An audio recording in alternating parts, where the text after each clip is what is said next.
Миний нэг өдөртэй хамт байгаарай guys. Өдөөний хүн болоод нэлээд утсан болохоор хотод орж ирээгүй нэлээд утсан байна. Хотод ирэхдээ ерөөс цагаагаар харж ирээгүй догдолж өгөх гээд ирсэн чинь амар хүүтэн байсан намайг байсан хэд хоногт үнэхээр хүүтэн байсан. Дүүгээс цамцыг нь гүрдгийг нь хамгийн минь гуйж авч өмсөд би тэр анхны вакцины хийлэхэр явсан. Тэгсэн чинь яасан. Манай вакцины хийлгдэг газар нүүцэн байсан. Натурлаа нүүцэн байсан. Google-ийн бас хаж байгаа тэгээ олоод очсон. Манай нохоо гүлэг байсан тул даал анхны гамнуудыг айгүй хайтайгаа хийлгсэн.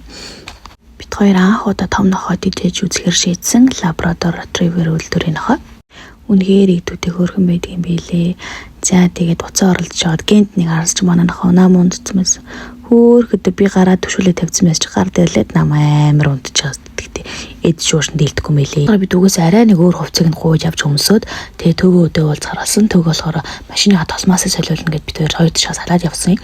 Тэгээ одоо болохоор Сэлвэрэ салон руу явж ийн бит хоёр эднийхээ үйлчлэлд бас баггүй хугацаа өнгөрүүлсэн байгаа. Тэчлээд цагаа аваад орхгүй бол эдний үнэхээр очиртай байдаг аргагүй штэ сайн үйлчлэгээтэй сайн харилцаатай гоё хамт олон байдаг учраас хүн ихтэй байх нь аргагүй. Надад эдний барай үнэхээр таалагддаг амар гоё мэдрэмжтэй гартай. Би өөрөө офс ажил хийдэг болохоор миний мөр нуруу гар бүгдээр ингээд хөмөрчсөн байдаг. Сая сүүлд ирэхэд л миний нуруу зангирсан байгаа байхгүй. Би тэрийг өөрч мэдэг байгаа байхгүй. Тийм аим шиг.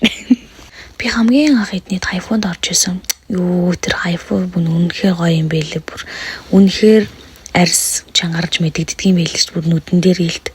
За тэр ч байгаа. Одоо хамгийн сүүлд нь сайхан тулгаагаа байруулж аваад найзуудтайгаа нийлээд шинэ Мишель Экспор орсон. Эдний шинэ боулингийн газар нэгдсэн байлаа гэд бид нар ингээд найзуудаараа цагийн өнгөрүүлэхдээ боулинг ч юм уу тиймэрхүү юмнууд амар тоглох дуртай.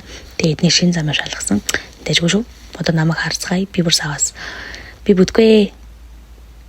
Тэр